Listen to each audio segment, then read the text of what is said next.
Hi, come on up. Mr. Thank you, Your Honor. Honor. We'll set the bench, Judge, or here. Wherever you want. It's up to you. You're the judge. Yeah, well, you can all stand up here, or you can.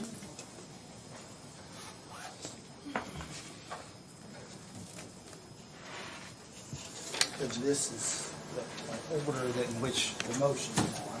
It's what we're here to address. We actually have a first here, Judge, we can add it on to deal with it in the Okay. And tell me when you're ready, Judge. All right, so this is just an order. You're asking to remove or to change the arraignment date from tomorrow until June 3rd. Is that 6:30. correct? That's correct, Your Honor. Okay. Judge, the bond was posted, there's been no violations. One of the reasons I'm requesting to move it is I'm gathering additional information to provide the county. Obviously, the defendant is from out of town. Rather than bringing him in for the, purposes of a short arraignment, I'd like to have all the, potential discovery together and exculpatory evidence before the arraignment. I understand the county is says we have to follow proper procedures. That's why we're filing this motion and asking. Judge, I think per the rules, and again, I noted that we're waiving the 3.10, that a continuance to June 3rd would be appropriate in this case, Your Honor. Okay, go ahead. Judge, are you aware of the nature of this case? I certainly am. I'm aware of the nature of the case. I am not a golfer, and I couldn't pick out two golfers on the planet.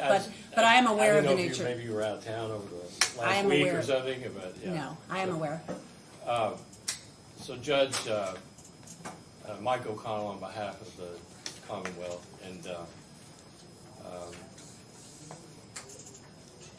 I've been trying to think of the best way to express this to you in response to Mr. Romine's motion, and I won't call him Steve in open court, but we've had communications, as he's had with other members of the staff, about the status of this matter, underlying facts perhaps that may or may not be in dispute, et cetera, et cetera.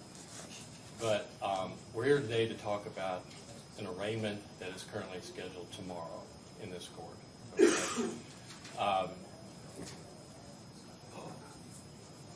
Scottie Scheffler is not a name that a lot of people would know, perhaps, if they didn't follow the sport, but it's not a name that is not widely known literally around the world. Okay? He's from Dallas, Fort Worth, Texas. He came up here to play in the PGA Championship. This incident occurred on Friday morning that gave rise to why we're standing in front of you here today. There's an arraignment scheduled tomorrow here. I think, wherever I'm wrong, Mr. Romance can interrupt me. I think he left last night after the tournament concluded. He flies by private jet back to his home. Indeed, is it Fort Worth or Dallas? Do you know which one? Judge, if he needs to be here, I'll have him here. No, this is, again, I assisted in arraigning or getting him out, in getting his bond set. I was not present when the arraignment date was set. As the court's aware, attorneys oftentimes are present when arraignments are set. That way, calendars and that type thing can be coordinated. I was not. I'm asking, the arraignment date was given when the bond was posted. I'm asking to continue the arraignment to June 3rd. And I'm with the same bond conditions. And I'm responding to that Okay. motion. Okay. Okay. The rule says, as you are well aware, that if you are charged with a felony, you are to be present for arraignment and in all stages of the proceeding. If you're charged with a misdemeanor, that's not the case. Your lawyer can come in and represent you and do many things. That's not the case with a felony. Now, there are instances where, and I'm going to show you language from the Kentucky Supreme Court. There are instances where, when appropriate, this is an update from the Chief Justice back in March of 22. I've highlighted what it says there.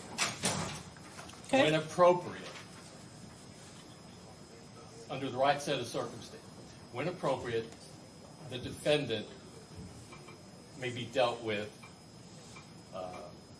Remotely. remotely, would be the word. Okay. Okay. I do not think this is a case where it is appropriate. I do not think this is a case that the defendant would be somehow put out, inconvenienced maybe for a short few hours, where he can be in and out of here. But I do think it is appropriate that he be present with Mr. Romine and at the arraignment, where obviously a plea of not guilty will be entered. And then we have not had the opportunity, obviously yet, to review a lot of evidence that's out there. And I think we would agree that there's a lot of evidence out there. Much of it will be agreed upon, some of it will not. But back to this situation, I think it's appropriate that he be here before the court to undergo an arraignment in your presence, and then let's pass the case and see where it goes from there and what occurs. I don't make this objection lightly. I make it very seriously. One of the tendered orders, I don't know if that he's given you refers to local rule of the district court. I know of no local rule. Maybe I'm confused. I'm sorry.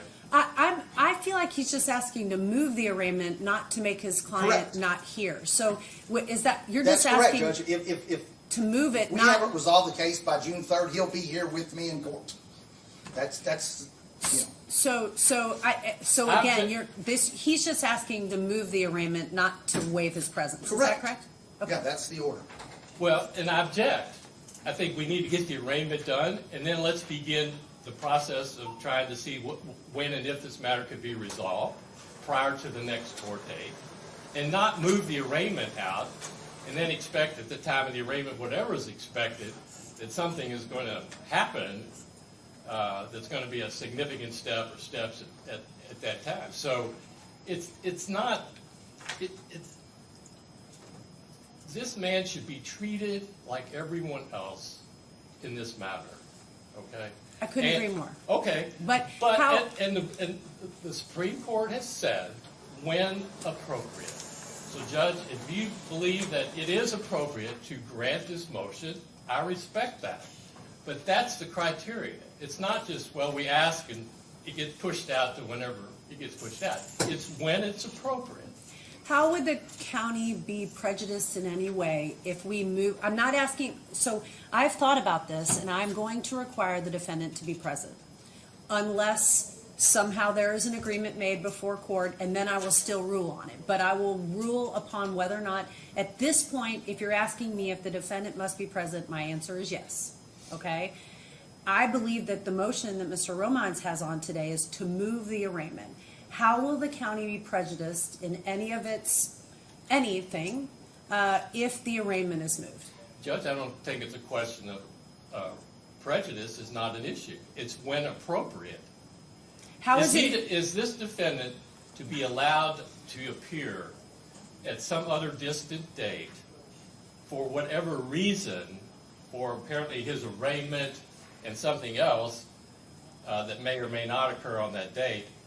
I don't think that overcomes the when appropriate requirement that is required by our Kentucky Supreme Court.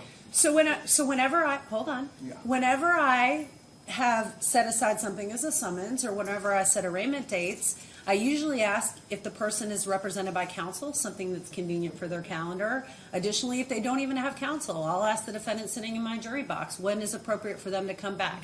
I'm not so I pick an arraignment date, whatever's convenient for the court's calendar and the defendant and or an attorney if represented. So I do that every single person that comes before me. So I try to make it convenient for people's calendars if they have other things going on. So if you'll just make me aware of how it prejudices the county if I do grant, and again, my order as of this moment, unless brought before me again, and that's not what Mr. Romines is asking me. Correct. Mr. Romines is asking me to move the arraignment date, not waive his presence. So at this time, again, I am not waiving his presence.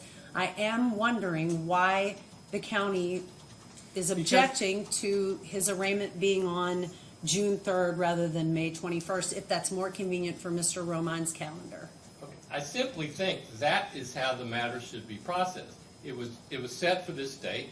Mr. Scheffler, as we all know, was here for 6 days or however many days. I don't know how Well, long he Mr. was here, he Scheffler played was in here. the tournament, Judge, and he left last night. Okay. And returned home in Dallas, okay? The standard is when appropriate, not whether we all agree about it, we all think it's a good idea, it all sounds good. It's when and if it's appropriate. And respectfully, the Commonwealth does not think that this is appropriate to do that. So we don't have an agreement, Judge, and I don't think we're required to show prejudice. It's when appropriate. No. And Judge, this is an adversarial system. They're on one side, I'm on the other. I made the motion, they're objecting. He keeps referring to when appropriate, which is specifically referring to Waiving remote the appearance. There's nothing about inappropriate regarding moving a court date. It happens every day. And so and Mr. O'Connell says, well, we don't want to treat him differently. Then go through and look how many cases are agreed to by continuance by the county every day. They are absolutely treating him differently, right? And they have no basis for it. He keeps referring to when appropriate. That is not, that language does not refer to motions to continue. It refers to remote appearance, and we're not asking for that, Judge. I agree with that. But the words speak for themselves, Judge. It says when appropriate. Okay? Those are normal words used under circumstances, and it talks about remote availability to do it. When appropriate. Mr. Omines thinks it's plenty appropriate that this be continued to another date rather than the date it was scheduled for. I disagree. So, Judge, you make the decision. We obviously respect the decision you make in this regard, and we'll follow whatever directions you issue, but we object. Okay. Mr. Romans, was your calendar consulted at the time when the No, arraignment Your date was Honor. set? Okay. He was not actually in court. The bond was set and he was released, and so they did not consult with me regarding that date. Okay, so again, let me be very clear, and I feel like you all still are arguing about different things, but again, my ruling is, number one, his presence is not waived. He needs to be present at the court date. And again, that is my decision, even if you all agree. It's still my decision whether or not he's here. If you all come to an agreement to waive his presence, I will rule upon that at a later time, and you can bring that in front of me. My understanding, and what the written motion in front of me is, only to move the arraignment date, not waive his presence. Correct. I feel that since Mr. Romine's calendar was not consulted, and he was already representing the defendant, that it would be appropriate to consult his calendar for the arraignment. So I will move the arraignment to June 3rd at 9 o'clock in the morning. And again, at this time, your client's presence is Correct, Your not Honor. waived. That's understood. Judge, Okay. thank you very much. Thank you, Your Thank Honor. you. Of course, of course, Thank you. May I be excused, Judge? of course. Ma'am, I be excused, Judge. Absolutely. I don't want you not to excuse him and not excuse him. You're certainly excused. Have a great day, gentlemen.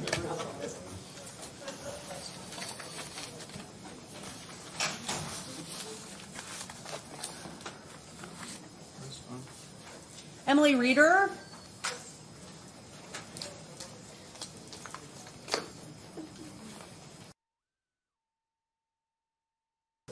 Hi, come on up. Yes, Your Honor. Your Honor. We'll set the bench, Judge, or here? Wherever you want. It's up to you. You're the judge. No.